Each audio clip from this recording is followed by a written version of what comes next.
What would you do if the person you planned to marry looked you in the eyes, told you not to be controlling, then jetted off to Miami? Only for you to find out the truth in the most humiliating way possible. This is the story of how one man discovered his girlfriend's betrayal, through her own Instagram stories. Stay with me because what he found and how he responded will make your heart ache and your blood boil at the same time. Welcome to Breakup Cheater, where real stories meet raw emotion.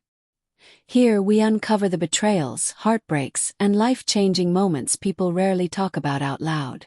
Every story is a journey into the human heart, its love, its mistakes, and its breaking points. If you've ever loved, lost, or learned the hard way, you're in the right place. I still remember the tone of her voice that evening, half playful, half defensive. "Don't start with your jealousy again, Mark," she said, slipping on her heels as she packed the last of her things into a small rolling suitcase. "It's just a girl's trip to Miami. You know I've been stressed with work. I need this." I wasn't trying to control her. At least that's what I kept telling myself. I just had this gnawing feeling, the kind that makes your gut twist for reasons you can't quite explain. Something about the sudden trip, the way it was arranged, the friends she was going with, it all felt off. "Just be safe, okay?" I murmured, forcing a smile. "And text me when you land."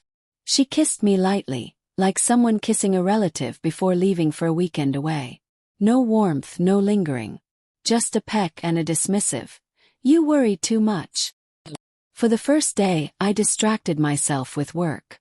Sarah and I had been together for 4 years, living together for almost 2. We weren't married yet, but I had been thinking about proposing at the end of the summer. We had talked about kids, houses, and forever. At least I thought we had. The first night passed without a text. No landed safely, no picture of the beach.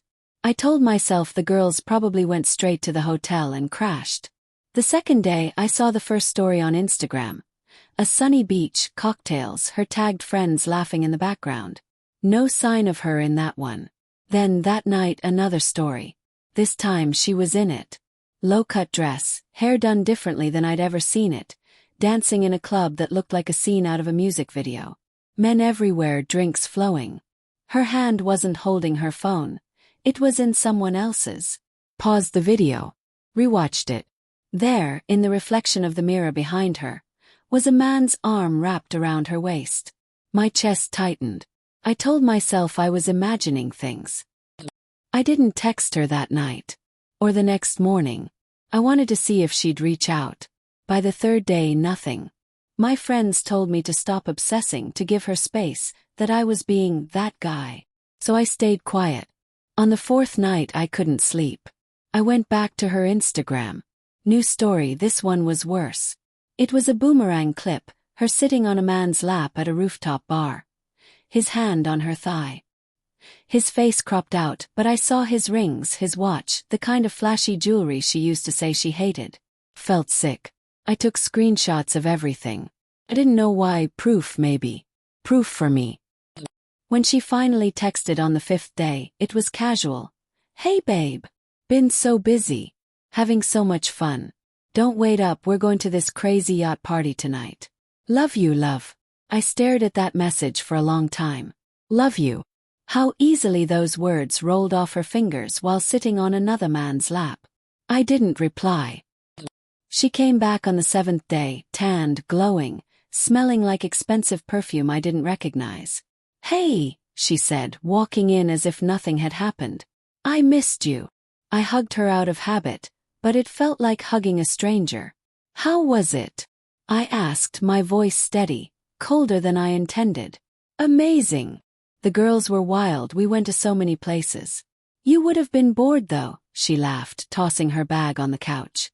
I wanted to scream, to throw the screenshots in her face, to ask her whose lap she was on, whose hotel room she left at 3 a.m. But I didn't. Not yet.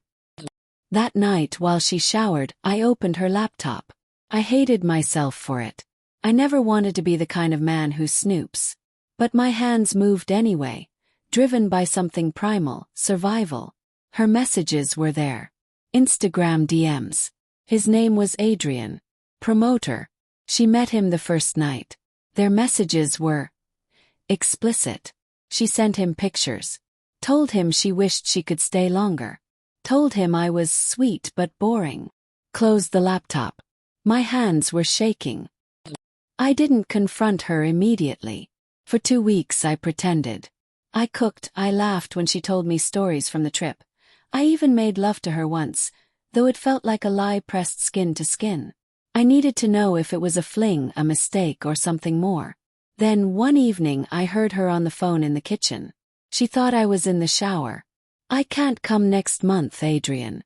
He's starting to get suspicious. "No, I want it, you know I do. Just give me some time, okay?" Her voice was soft, almost teenage-like, giddy. That was it. I walked in, towel over my shoulder, eyes locked on hers. "Who's Adrian?" She froze, phone slipping slightly in her hand. "What? Who? What are you talking about?" I nodded slowly. "The guy from Miami. The one whose lap you were sitting on. The one you're planning to see again." Her face went pale, then flushed with anger. "You went through my phone. My private messages." "I went through what I needed to," I said quietly.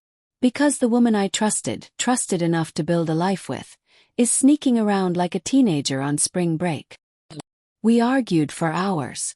She denied at first, then cried, then admitted to a few kisses, to a stupid mistake, to just needing to feel alive again. "You've been distant," she said at one point, tears streaking her makeup.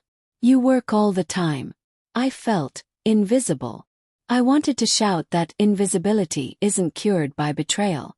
That loneliness isn't a free pass to lie. But I didn't.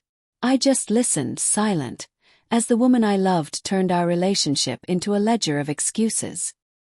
The next morning I packed a bag. "Where are you going?" she asked, voice hoarse from crying. "To think," I said.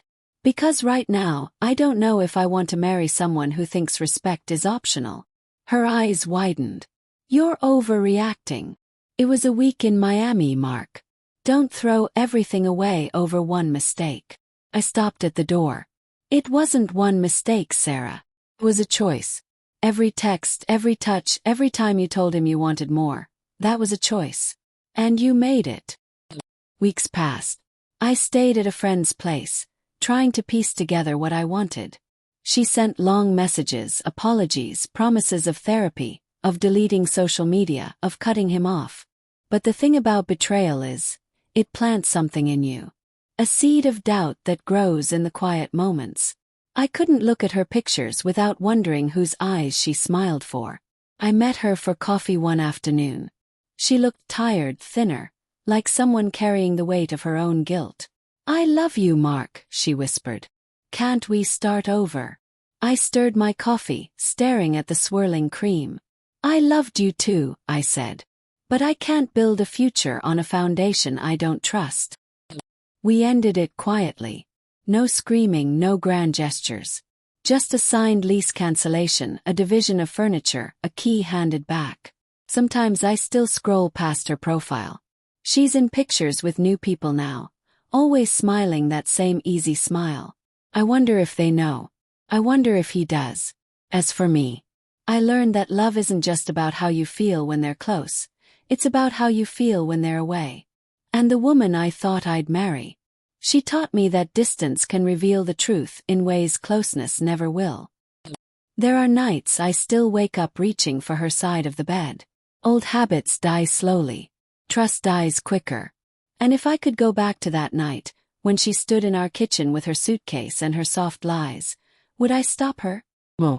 I'd let her go to Miami. Because sometimes the only way to see who someone truly is to let them leave. This wasn't the ending I imagined when I bought that ring.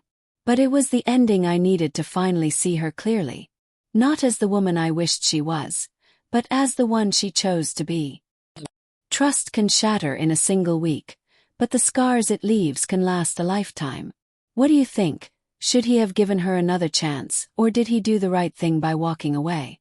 Let me know your thoughts in the comments below. And if you've ever been blindsided by someone you loved, your story might just help someone else heal. Don't forget to like, subscribe, And join us next time for more real stories that cut deep and leave a mark.